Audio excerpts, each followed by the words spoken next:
right now on 5 on Your Side at 10.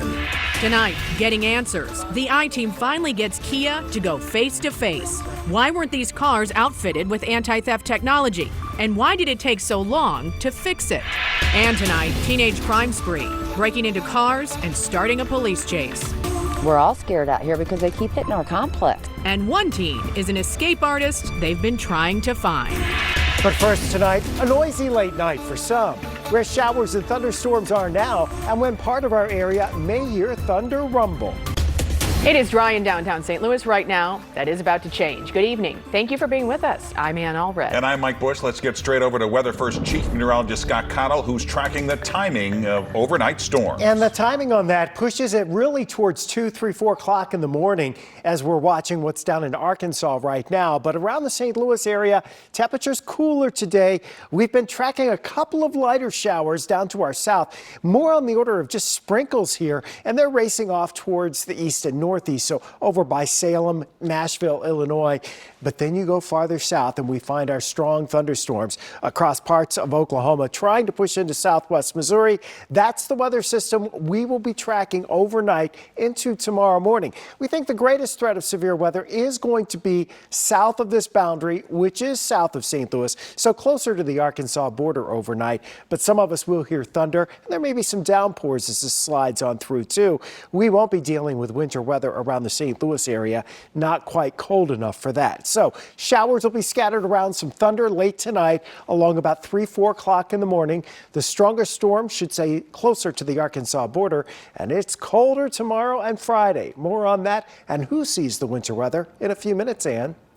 Remember, you can get the Weather First forecast anytime. Just text the word weather to 314-425-5355. We'll send you a link to your phone. Breaking news tonight out of El Paso, Texas. At least one person is dead, 3 others hurt after a gunman opened fire inside a shopping mall. Police say they have a suspect in custody and they're looking for another person who may have been involved. This mall is located across the parking lot from the Walmart store where 23 people were killed in a racist shooting rampage in 2019. It also comes just 2 days after the mass shooting on the campus of Michigan State University. New tonight, an eyewitness is sharing video of several teens she says were breaking into cars in O'Fallon, Missouri overnight. Investigators say 2 of the teens led police on a chase before the boys crashed a stolen car in Kirkwood. Our Robert Townsend is live in North St. Louis County with what else he's learned about one of the teens. Robert. Mike and Ann, police say one of the teens they arrested recently escaped from the detention center that's back there down this dark road. Tonight, he and his young accomplice are both facing charges. I just heard like footsteps.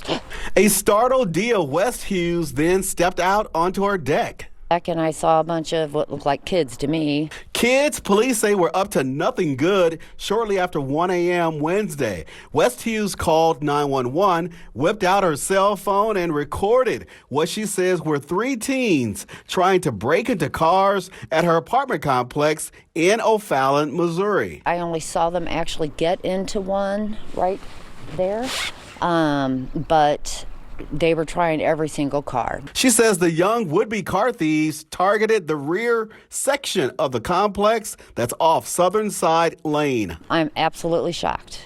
Like on one of the videos, it literally looks like he's maybe 10 or 12, you know? I mean, that young.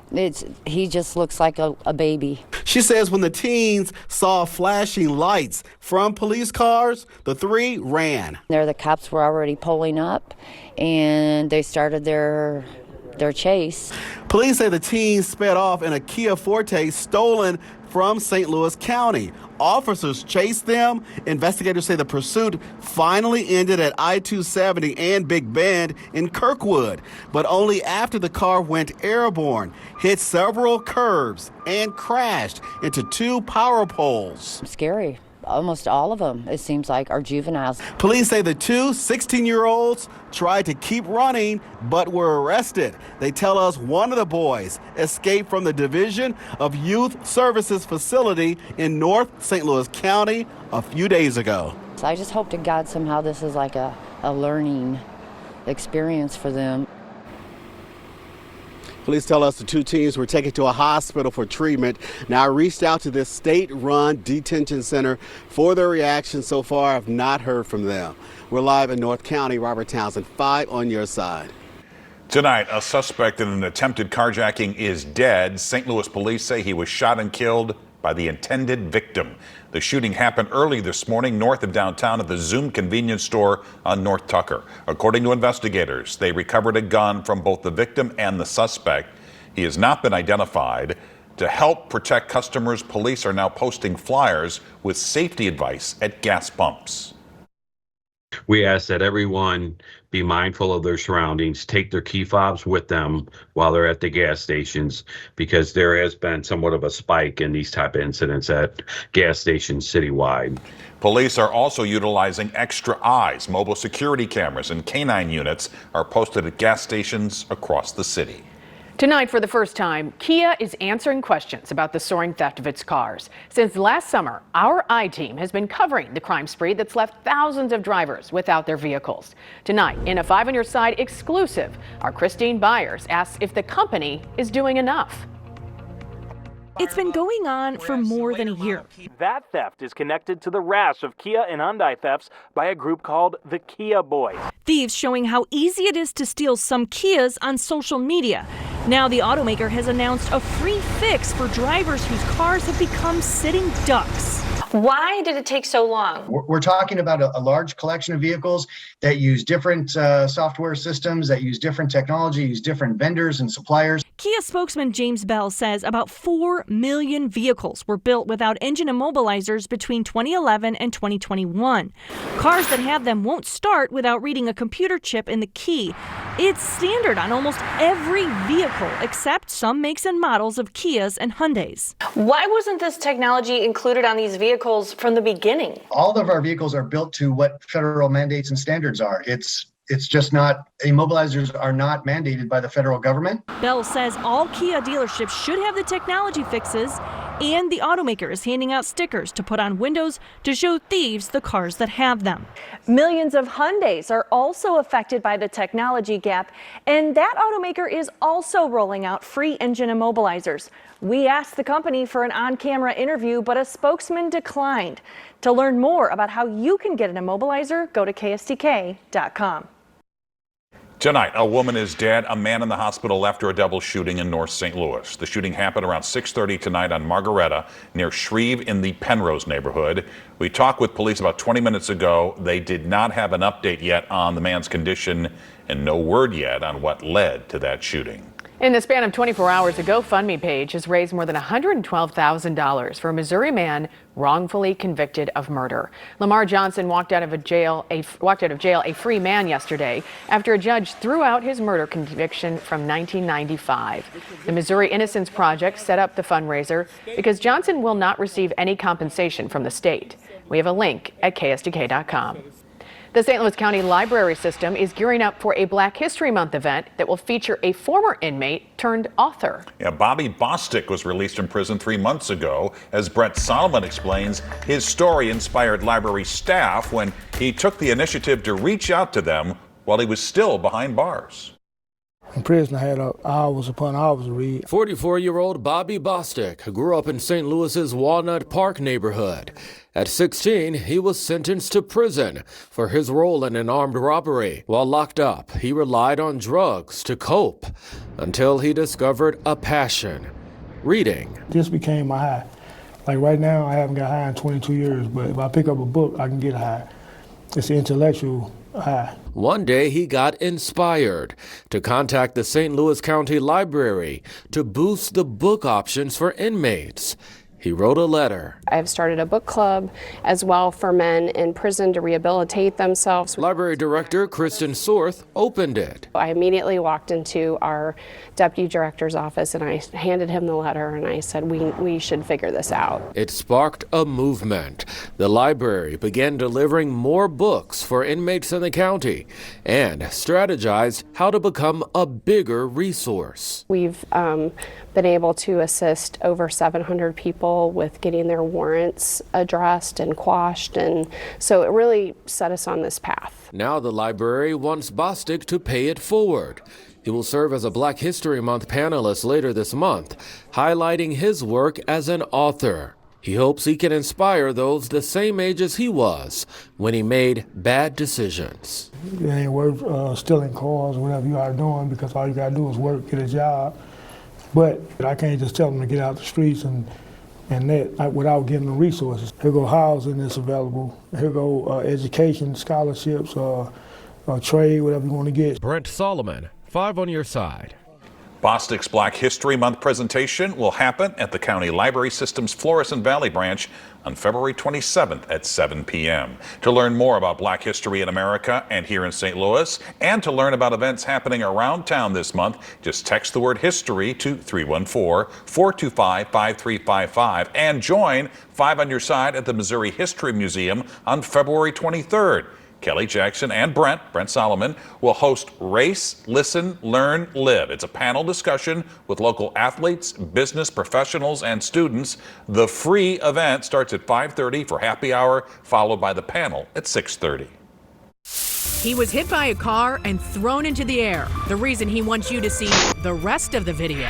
Tonight, a prescription for savings for those struggling to make ends meet. I've literally had people cry because they can actually get the medication. The Secret Pharmacy in St. Louis selling the medicines you need at a fraction of the price. While all of us don't hear thunder by daybreak, we are all in for a chilly change. We're tracking winter weather and severe storms across the Midwest right now. Tonight, a vigil was held at The Rock, a popular gathering spot on the campus of Michigan State University. Students, family, and community members honored the 3 students killed Monday night by a gunman who opened fire inside a classroom building and the student union. Sophomore Brian Frazier and juniors Alex Verner and Ariel Anderson all died. 5 others were injured. Classes have been canceled for the rest of the week. Just a few miles away, Michigan State students rallied on the steps of the state capitol. They called on lawmakers to do something to stop deadly school shootings in the state and across the country. The Michigan Attorney General says the gunman, who was later found dead, shouldn't have been able to get a gun after pleading guilty to a weapons charge a few years ago. A Milwaukee bus driver is recovering tonight after a frightening crash caught on camera. He wants you to see this video, a warning you might find it disturbing. James Macon was walking to his car when he was thrown into the air and onto the ground. He was left bruised and unable to walk. He had broken bones all over his body. Police say a driver ran a red light, resulting in that wreck. Macon says reckless driving is becoming a crisis, and he hopes this video will lead to change. We got laws, follow the law, enforce the law. This is not going to end right now, and I got lucky. The next person not going to get lucky. Macon is still in the hospital right now, awaiting surgery. Tonight, the TV partner of the Cardinals and Blues is in a 30-day grace period with its creditors. Diamond Sports Group, which owns Bally Sports Midwest, missed out on their $140 million in interest payments that were due today. Analysts say this could lead to Chapter 11 bankruptcy. Bally's broadcasting rights are a major revenue stream for both the Cardinals and the Blues.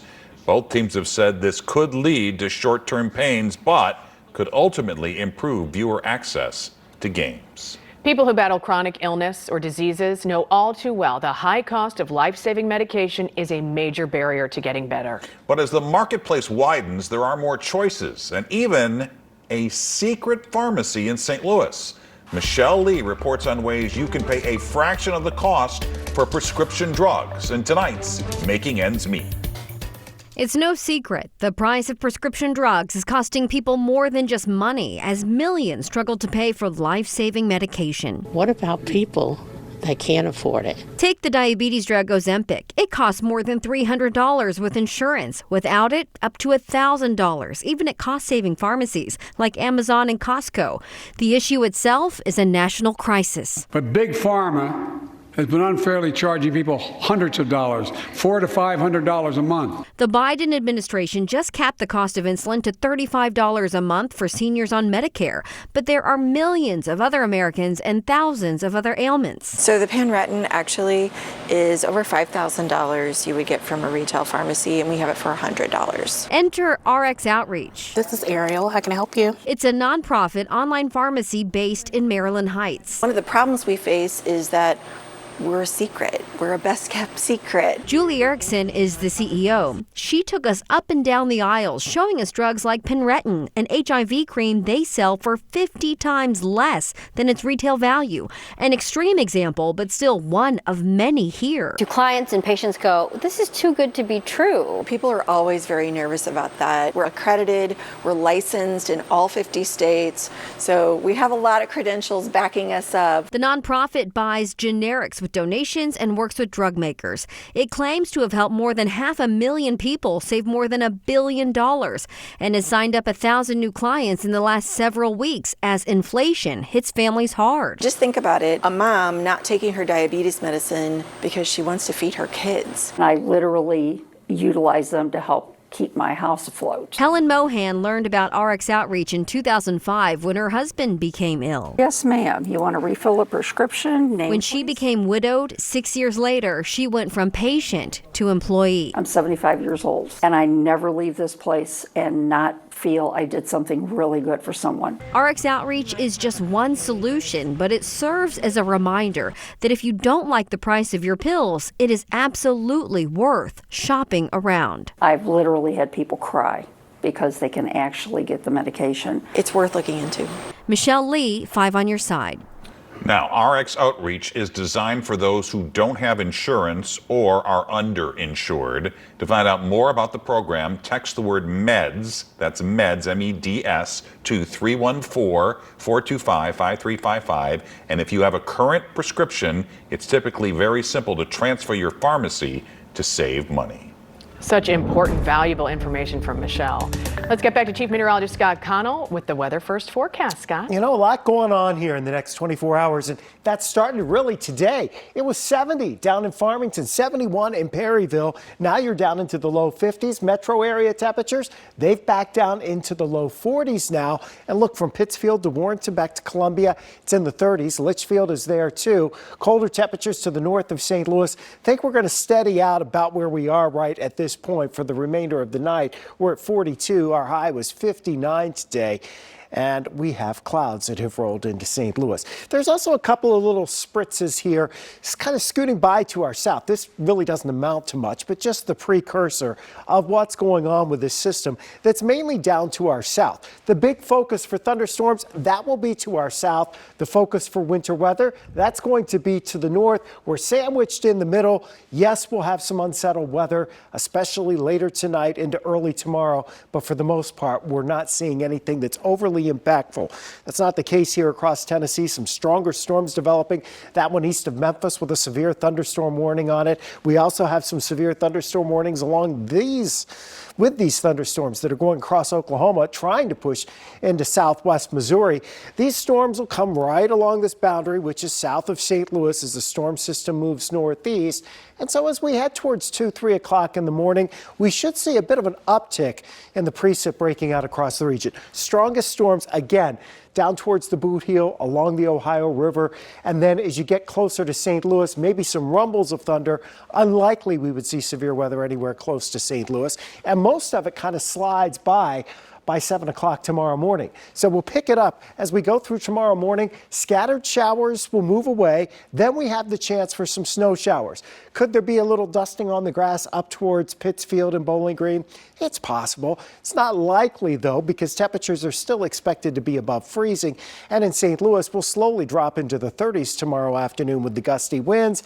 Skies will clear out as we head towards Friday morning. But it is a cold day Friday. Temperatures will stay in the 30s to around 40, and that's with a lot of sunshine. The good news is the cold air is not lingering. We're warming and moderating over the weekend.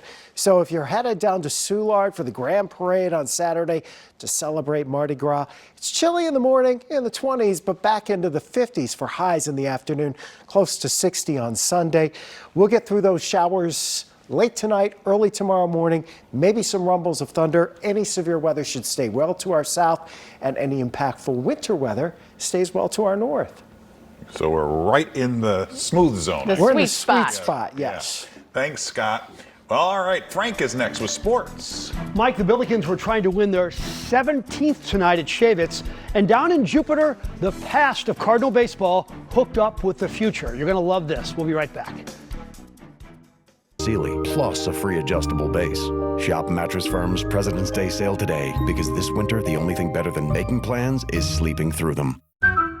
Yep, we've got you covered. Sell, buy home loans. OfferPad can help you do it all. We can bundle everything for you. Sell this home, buy your next, and include a home loan. You could save thousands. Nice. But could you help me clean out the drawer? You know we're putting that in the save pile. No matter what your real estate need is, OfferPad can help you with literally almost everything. OfferPad, your all-in-one way to sell, buy, mortgage a home.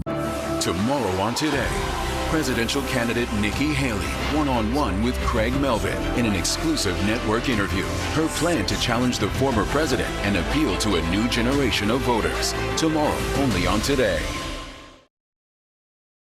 The Sports Desk is brought to you by Jim Butler Chevrolet, the Midwest's #1 Chevy dealer, 10 years running. I once asked a great jump shooter from Florida named Ted Dupay why he was never tan. He was as white as a ghost. He said the sun doesn't shine in the gym. And that is the story of tonight's Billiken game against Davidson.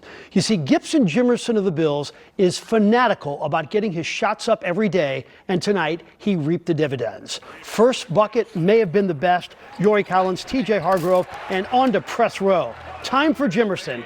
Head fake, right wing, bang. Same spot, off the dribble. Got it. To the baseline, yes. Let's go other side. You know it's coming.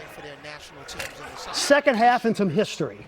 This is the 800th assist for Yori. Jimerson 6'3". He had 24 points.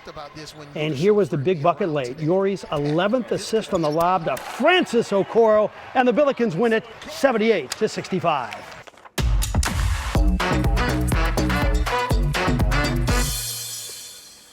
I don't think there's a baseball organization that connects the past with the present like the Cardinals. I mean, one opening day, Scott Rowland threw a ball to Nolan Arenado. Today, past and present connected at the shortstop position. Corey Miller has more from Jupiter.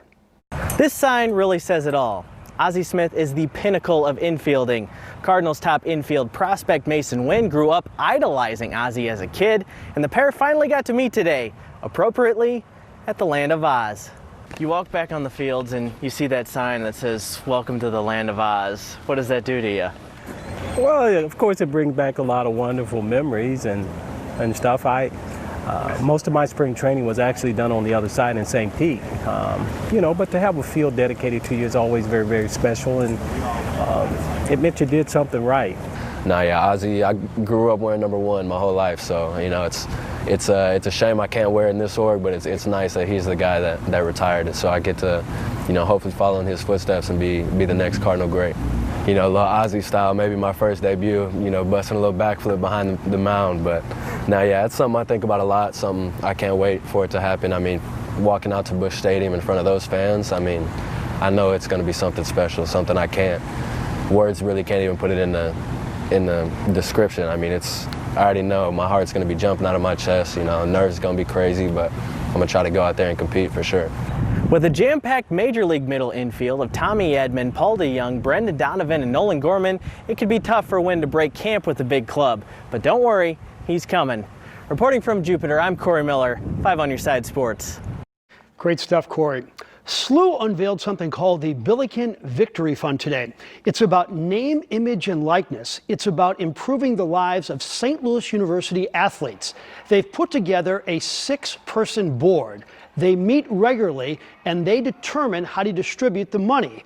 So the donor is trusting the board to do what is in the best interest of the school and the athlete. And maybe there's someone that says, look, I love St. Louis University. I'd love to give to a building or the athletic fund, but really what I want to do is provide support to player X, Y, or Z.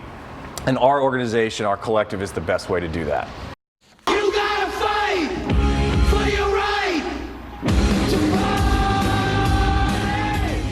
Chiefs fans fought all right. Some camped out all night to get a good view of the parade and celebration for winning Super Bowl 57. 500,000 fans heard quarterback Patrick Mahomes tell them he'll see them back celebrating again next year. It's their second championship celebration in 4 years. And that will do it in sports. All right, Frank, thanks. The St. Louis Symphony Orchestra is not changing its tune, but it is changing venue. Good news tonight for Cardinals fans in the Metro East. The Redbird Express is returning for the first time since 2019. WinStar bus lines will pick up fans at St. Clair Square, drop them off right outside Busch Stadium. Round-trip ticket will cost $15. The St. Louis Symphony Orchestra is on the move, at least temporarily. Because of the Powell Hall expansion project, the orchestra will perform its 2023-2024 season at Stiefel Theater and the Two Hill Performing Arts Center at UMSL. The symphony used to call Stiefel home. That was from 1934 until 1968, when it was known as the Municipal Opera House and the Kiel Opera House. Storms are moving in. Scotty, a final check. Yeah, let's just look at that radar. Down to the south of St. Louis, we're starting to see some flashes in the sky as you look off to the south and southwest of Reynolds County. What's coming north and northeast, not severe for us, but we will be looking at scattered showers and a few rumbles of thunder. Most likely the strongest storms stay down towards the Arkansas border. Just got a new tornado watch down in the Boot Heel across western Tennessee and into Arkansas. So that's well to the south of us. And there you have it. 5 on your side at 10. The Tonight Show starring Jimmy Fallon is next. Liam Neeson is Jimmy's guest tonight. Start your day with Today in St. Louis. It starts at 4 a.m. and have a great tomorrow.